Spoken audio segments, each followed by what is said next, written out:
Yo, yo, yo, what's up everybody? Welcome to the About Wellbeing Podcast, episode 29. Oh my god, we're so close to getting to 30, and I'm going to share you guys some Friedrich Nietzsche quotes for you guys today. And from the last ones, I just flipped over the page and I read like the top 3, and I was just like, oh my god. I literally said out loud to myself, I said, oh shit, because these were good ones. I really liked them. So this is your Q&A podcast. We'll get through this one, and the next one's obviously going to be about sleep. If you get anything out of this, please share in your story. Just click on the 3 little dots, click share, link to story, tag me, and I'd love to comment and say thank you. That would help me out so much. Or even just send this podcast to someone who you think would know anything about it. And if you learn anything, please do so. You owe me one. But if you don't, then all good. Don't worry about it. Should be sweet. So I'm going to kick you off with three damn Friedrich Nietzsche quotes. So here we go. It's a real good one. Your will and your foot that desires to step out beyond you, let them be your honour.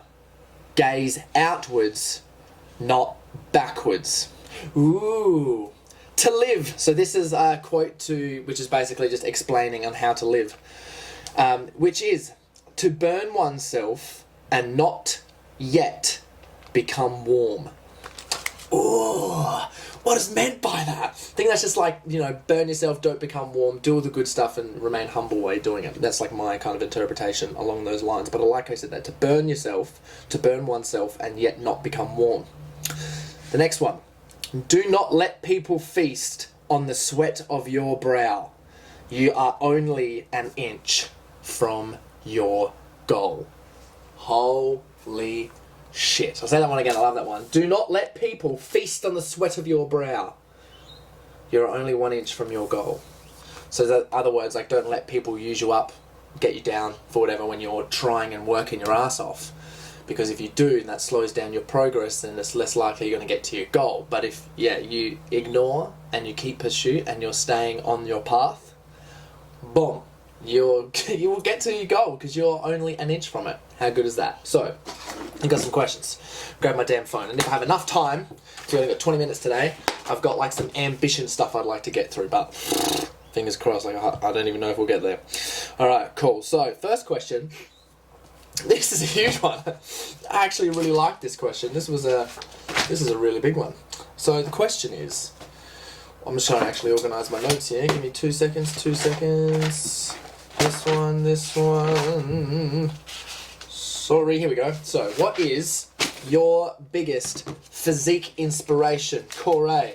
Oh man, I would honestly have to say like how my first physique inspiration. So it started off my dad, because he was jacked when I was a kid. He had these huge like potato biceps just hanging out of his arms. I was like, what?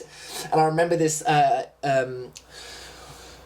memory I have, a flashback. My dad at someone's 40th birthday party was like on a wine barrel out in the backyard and had his hand up on the wine barrel like this, and he works in sheet metal, so his forearms are just so ridiculously strong, it's fucked.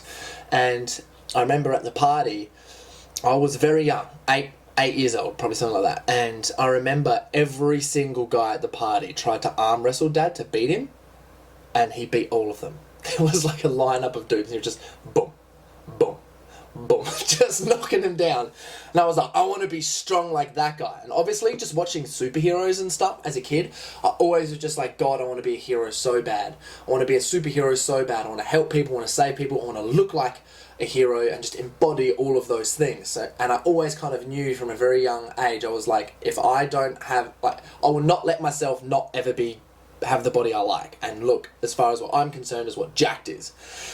And then, I think as everyone does, looking at stuff, is just diving deep into old mate Arnold Schwarzenegger, all of his stuff. So he obviously was huge, just watching his videos, because I know Dad liked him and stuff as well. Watching his videos, watching the old school, watching Pumping Iron, and then watching how Pumping Iron was made.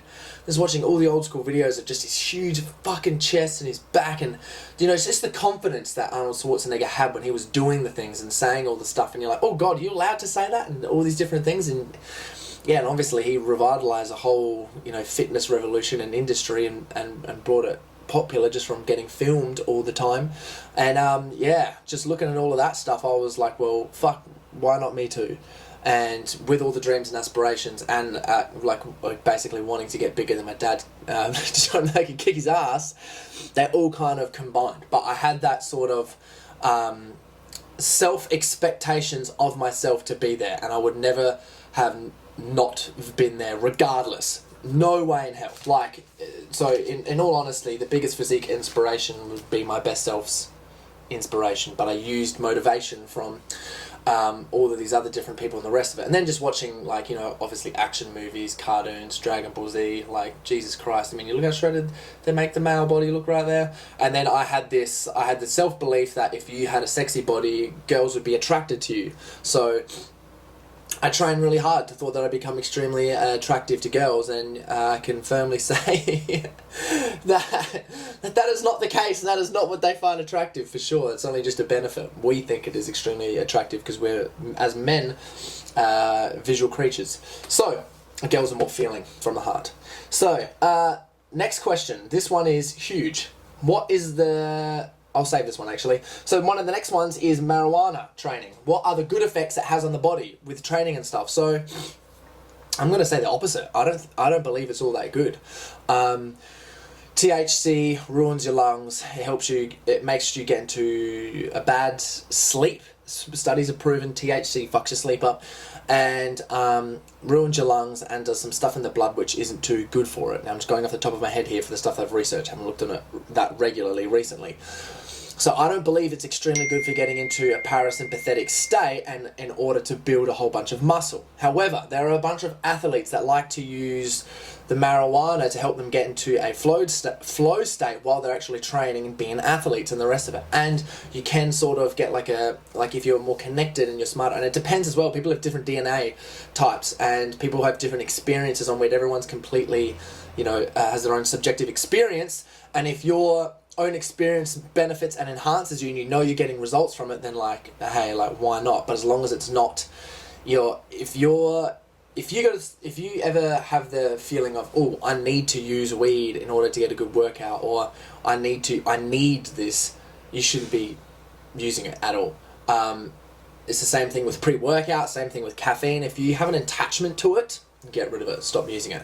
But if you're using it every now and then as an enhancement because you find an enhancement to it, then by all means, it can have the effects, because I believe that it does have some sort of mind to muscle effects that you can use. So if, like you say, you are going to use it, it'd be best to use like in the morning, I think, for a workout, and then sober up through the rest of the day before nighttime in order to get a really good sleep. Now the thing is that weed can also, it does ruin your sleep, but it can get you in a better parasympathetic state. So I can understand the benefits of having it during a workout and then having the calming effects afterwards to use. But in all honesty, if you're going to use weed or anything else, you're better off using CBD and using that either before bed to get to a really good rest state, and then also like an hour after training, because CBD helps with inflammation, and you want at least an hour or two of inflammation to settle in after you train.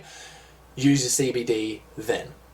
Extremely beneficial. So that's my thoughts on that. I'll probably dive really deep into this into another time, and if you need CBD, Rob Skibihi, who was on my last one of my last podcasts, can sort you out. He has the best CBD strain, and it's used from like an old school Rudolf Steiner's method, and the weed is all grown completely organic and has one of the highest like cannabinoid content in there, as well as having like just some of the other freshest, best compounds in there. So you can just DM him, DM me, and I'll link you onto him if you guys need some CBD. So next one, how to tackle mental health. Oh baby! So I'm going to dedicate a whole podcast to this, probably a couple to be honest. So, but I'll just touch on it. So what is mental health? So I guess the mental and the physical body are the exact same thing, I extremely believe. And yeah, if your body's healthy, your mind's going to be healthy. If your mind's healthy, your body's going to be healthy. Now, what is mental health? And I think that one way to probably describe it is what people would presume mental health to be would just be like not experiencing anxiety and depression, but we're all always going to experience anxiety and depression. So how can we get mental optimal health? And that would be like, well, one of the things is we can remove anxiety and depression as best as possible. And how do we do that? Just through like meditation, being awareness, doing like mental techniques to figure things out, knowing how impulse control, sorting out how to focus, where our focus is, where our attention is, blah, blah, blah, blah, blah. But I think the main thing is that like, obviously mental and your mind and your body are the same damn thing, except when you get cut on your arm, right? This is Trey Menzies, by the way. Thanks for the shout out, bro. Thanks for the question. If you get a cut on your arm, it hurts like fuck, and then it heals and it scabs and it hurts for a while, you know what I mean? To teach you the lesson not to cut your arm again. It's the same thing with your mind. If something's happening to you and you get sort of injured mentally, or someone says something to you that's mean or whatever, it's going to scar you, and you have to like let that heal and think about it and treat it carefully with your wound. You don't want to keep banging it again. And if you get like a mental scar, someone says something bad to you and you keep thinking about it, you're just opening up that wound. So it's like, oh God, how can we close this? And I believe most of our anxiety and depression comes to us, or it gets blown and shown in our face, and we get those little injuries, even if it's someone being mean or whatever. A lot of the time it's because you're not following yourself down the path that you're supposed to. You're being a poser, you're not being authentic to yourself, and you're not doing the right shit, and you're not looking after yourself, or you're too fucking stressed out, which is all just slowing down your rate of you being on the path that you're supposed to be on. So firstly, for men, it's like, what is your purpose? Our masculine side, what is your purpose? Our feminine side, where are we getting love? You know what I mean? You got the two cores.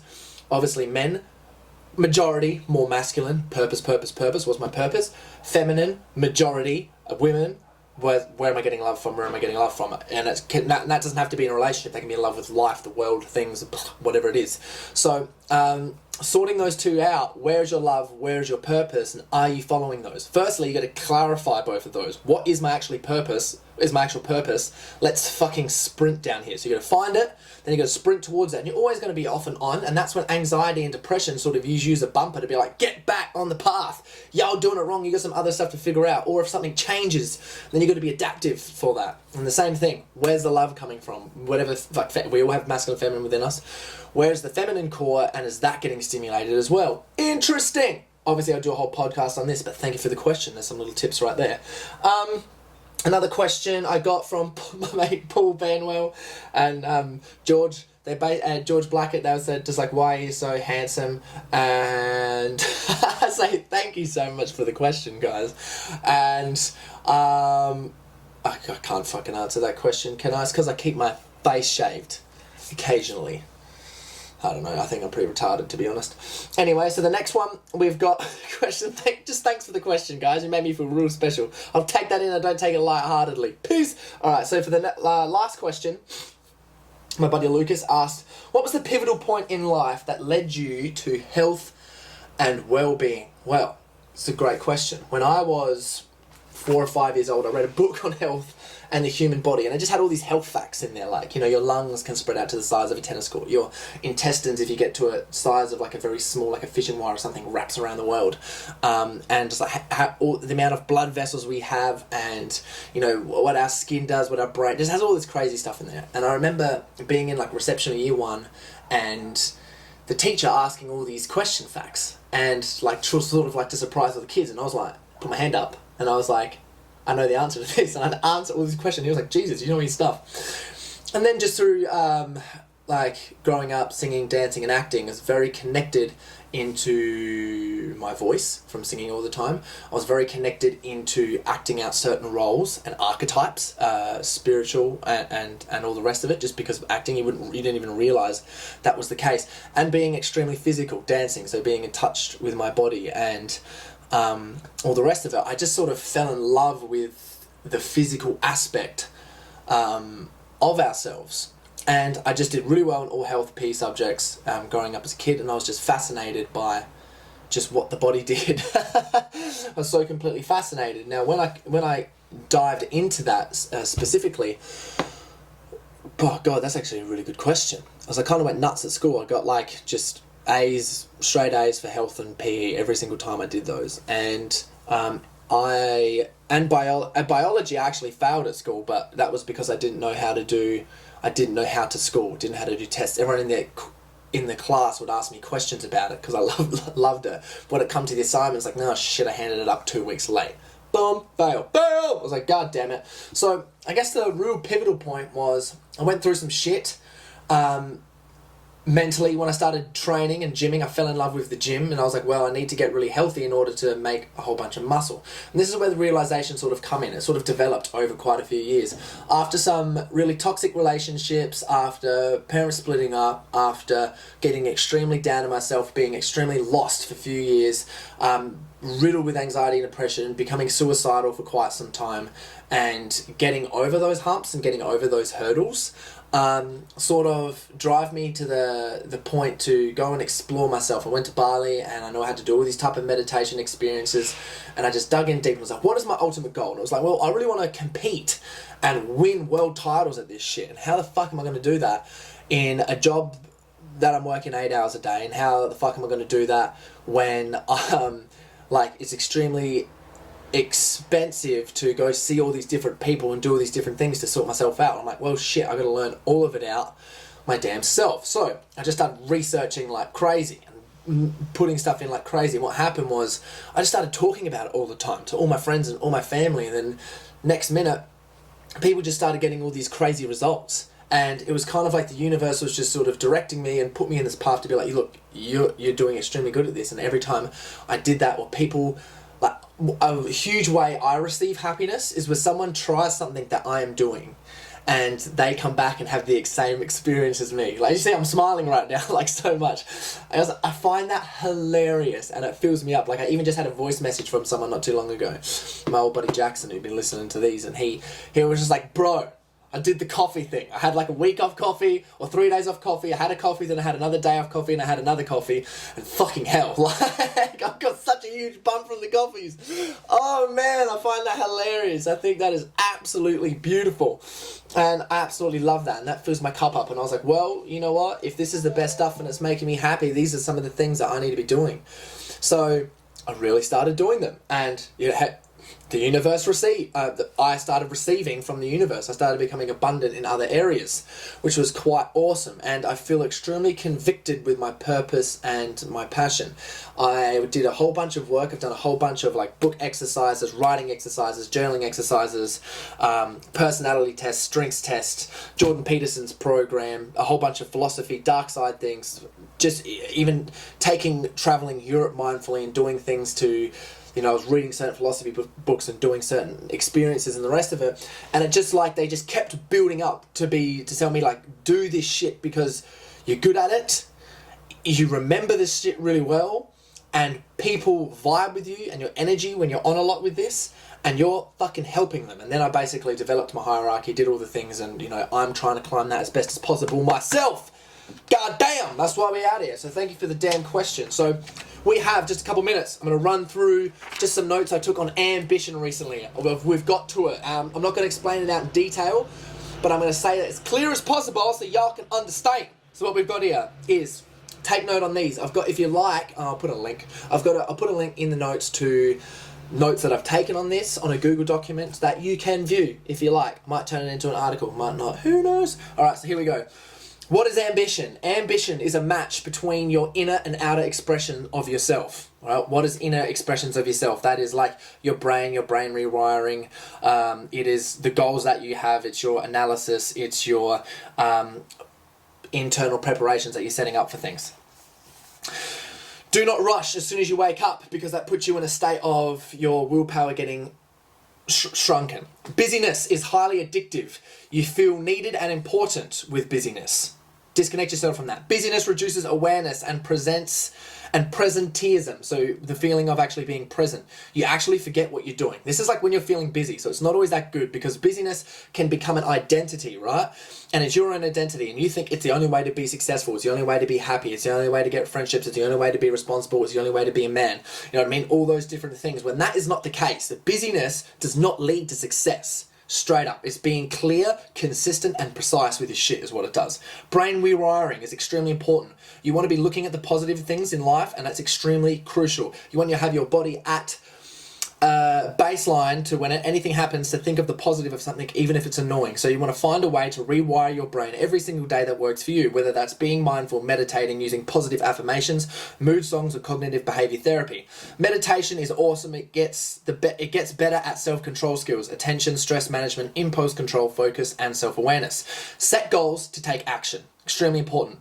You want a goal to build your willpower muscle. The stronger you get a willpower, the best you are at everything else. So analysis also leads to paralysis. The more you're analysing things, the less shit gets done. So what you want to do is have raw experiences to do them up. Now, raw experiences are getting exposed to new environments, putting yourself out there to actually test your mind, test your goals and the rest of it. Also, find out what your unique definition of success is. Extremely important. Preparation sets you up for action, and action makes you feel good. Your routine is your way of life, which feeds your desires and becomes ambitions, which turns into reality, and your reality is your success. Boom. Big love, everyone. Hope you enjoyed this podcast. Again, if you love it, you learn anything, share it with someone, put it on your story. I will send y'all some huge love for that. Enjoy it, and I'll see you in the next one. Peace!